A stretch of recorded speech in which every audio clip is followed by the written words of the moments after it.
नक्षत्र आपके जीवन की छोटी सी छोटी बातें, बारीकियां बता सकता है, छुपे रहस्य बता सकता है। तो क्या वो आपके जीवन के रिलेशनशिप्स के बारे में बता सकता है? हाँ, बता सकता है।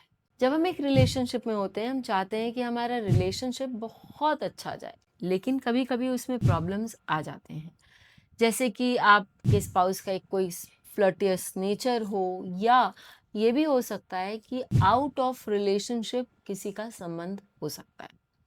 इस बात पर मैं आपको एक बात और बोलूँगी, जो आप एंड तक आप हमारे साथ बने रहें, तो मैं आपको एक चीज़ और समझाना चाहूँगी। लेकिन पहले हम ये देख लेते हैं कि ऐसे कौन से नक्षत्र हैं जो फ्लर्टियस बिहेवियर दे सकते हैं। हमें यदि कुछ चीज़ें मालूम हो ना अपने बारे में, तो हम थोड़ा सचेत हो सकते हैं, एक्सेप्टेंस आ सकती है, और साथ ही हम चीज़ों से थोड़ा बच सकते हैं। तो यदि आपके और आपके पार्टनर के चार्ट में कहीं आपने देखा कि रोहिणी नक्षत्र है, या आपने देखा अश्विनी नक्षत्र है, या आपने देखा श्रवण नक्षत्र है, तो आप ये कह सकते हैं कि भाई उनमें फ्लर्टियस नेचर हो सकता है। अश्विनी नक्षत्र वाले लोग जो हैं, वो बहुत मजाकिया होते हैं। वो पसंद करते हैं दूसरों के साथ घुल मिल सकें, बात कर सकें, और लोगों के लिए हेल्पफुल भी होते हैं। लेकिन क्योंकि वो मजाक मजाक में वो काम करते हैं, या कभी संकेत भी कभी वो दे सकते हैं, तो हमें लगता है कि भाई ये थोड़े से रॉन्ग किस्म के इंसान हैं। नहीं, लेकिन वो केवल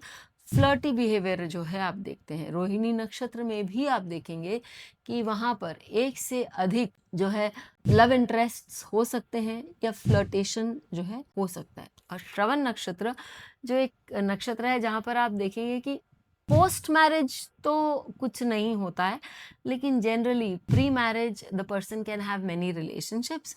और ये भी हो सकता है कि वो लोग जो हैं इतने पोलाइट, इतने कर्टियस, इतने विनम्र होते हैं कि लोगों को लग रहा होता है कि भाई इनमें फ्लर्टियस टेंडेंसीज हैं। थोड़ा बहुत तो फ्लर्ट करने की टेंडेंसी इनमें होती है, क्योंकि इनको अपना एक ऑरा, अपना एक करिश्मा भी दिखाने का शौक होता है। तो ये 3 नक्षत्र हैं जिनमें हम देखते हैं कि थोड़ा-सा फ्लर्ट करने की, या थोड़ा-सा दिल फेंक का एक नेचर होता है। लेकिन विवाह में या संबंध में चीटिंग होने की जो संभावना है, वो इन नक्षत्रों के साथ होता है। कृतिका नक्षत्र के साथ हो सकता है, या मृगशिरा नक्षत्र, अश्लेष नक्षत्र, पूर्व फाल्गुनी, स्वाति, विशाखा और ज्येष्ठ। इन पर हम धीरे धीरे एक एक करके बात करते हैं। कृतिका नक्षत्र में ऐसा क्या होता है? कृतिका नक्षत्र में आउटराइट हम देखते हैं कि they might have issues, they might have problems with their spouse. उनको अपने स्पाउस में इंटरेस्ट नहीं होता है, और उनको दूसरे स्पाउसेस या दूसरे लोगों में इंटरेस्ट होता है, जिसके कारण उनके मैरिड लाइफ में इश्यूज होते हैं। They are all right with it also. यदि आप चाहें तो आप इस संदर्भ में चार्ट यूज कर सकते हैं टाइगर वुड्स का। देख सकते हैं आप उनका चार्ट, कि उनके चार्ट में वो सेक्सुअलिटी या वो प्रॉब्लम्स दिखाते हैं। फिर हम बात करते हैं मृगशिरा नक्षत्र की। मृगशिरा नक्षत्र में आप देखते हैं कि ये जो नक्षत्र की शक्ति है, वो है प्रेरणा शक्ति। वो दूसरों को एंजॉयमेंट देना चाहती है, वो खुद एंजॉय करना चाहते हैं। तो ऐसे लोग केवल अपने मौज मस्ती के लिए, अपने एडवेंचर के लिए वो एक जगह टिकते नहीं हैं। वो इधर-उधर काफ़ी भटकते हैं, और वो एक रिलेशनशिप में भी बंध के नहीं रहते। हाँ, ये पॉसेसिव हो सकते हैं, ये अपने बॉयफ्रेंड या गर्लफ्रेंड के लिए पॉसेसिव हो सकते हैं, लेकिन कोई ज़रूरी नहीं है कि वो दूसरों के लिए अपनी तरफ से भी वो बंधन महसूस करते हैं। और जब हम बात करते हैं अश्लेष नक्षत्र की, तो अश्लेष नक्षत्र वाले वो बहुत सेंसुअस होते हैं। वो बहुत, उनमें एक देखने का और उनका ड्रेसिंग अप स्टाइल ये सब होता है कि वो बहुत लोगों को, अपने आप को उस तरह से प्रोजेक्ट करते हैं कि उनकी बहुत स्ट्रांग सेक्सुअल या सेंसुअस नेचर है। तो वो भी उन्हें उस लाइफस्टाइल की ओर ले जा सकता है। लेकिन अगेन आई विल रिपीट, यदि एक बार ये डिसाइड कर लें कि they have to be one person person, तो वो फिर वहाँ से डिविएट नहीं होंगे। बात यही है कि उनके दिमाग में ये बात आनी चाहिए। पूर्व फाल्गुनी का नक्षत्र है की जो शक्ति है, वो पर्जन्य शक्ति है। पूर्व फाल्गुनी नक्षत्र की जो शक्ति है, वो ये बताती है कि आप आगे अपने कुल को किस तरह से बड़ा करेंगे, या आप कितने सौभाग्यशाली हैं जहां आपका एक से अधिक रिलेशनशिप हो सकता है।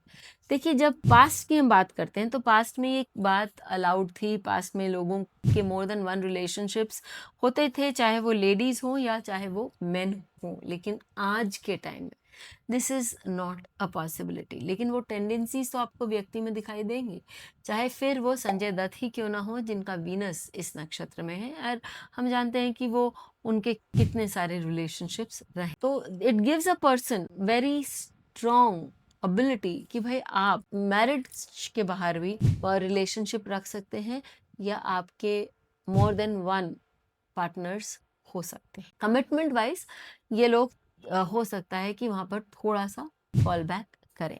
चलिए आते हैं स्वाति नक्षत्र में। स्वाति नक्षत्र वायुदेव का नक्षत्र है। ऐसे लोग जो होते हैं, इनको बंधना नहीं पसंद है। वायु सर्वत्र गोमहान, यानी कि गीता में भी ये बोलते हैं कि वायु जो है वो सर्वत्र आपको दिखाई देती है और वो इट ट्रैवल्स एवरीवेयर। सो ऐसे लोग जो हैं वो घूमना फिरना पसंद करते हैं और एक जगह किसी भी चीज़ से बंधना नहीं चाहते हैं। आप वायु को बांध नहीं सकते, उसमें फैलाव ही उसकी प्रवृत्ति है। तो ऐसे लोग जो हैं दे डोंट फील इनिशियली, जब तक वो कमिटेड किसी को फील नहीं करते हैं ना, तब तक उनके लिए it's all fair, they can have relationships. और यदि वो किसी outside marriage, with in marriage, उनको कोई फ़र्क नहीं पड़ता। ये भी चीज़ मैं आप लोगों के साथ शेयर करती हूँ कि और मैंने हमेशा बताया ये बात कि until and unless a Swati nakshatra person feels कि they are ready for marriage, they are not. तो आप उनको ज़ोर ज़बरदस्ती भी नहीं कर सकते, क्योंकि फिर आपको कॉन्सिक्वेंसेस मालूम है। आगे बात करते हैं विशाखा नक्षत्र की। विशाखा नक्षत्र के जो देवता हैं, इंद्रदेव और अग्निदेव।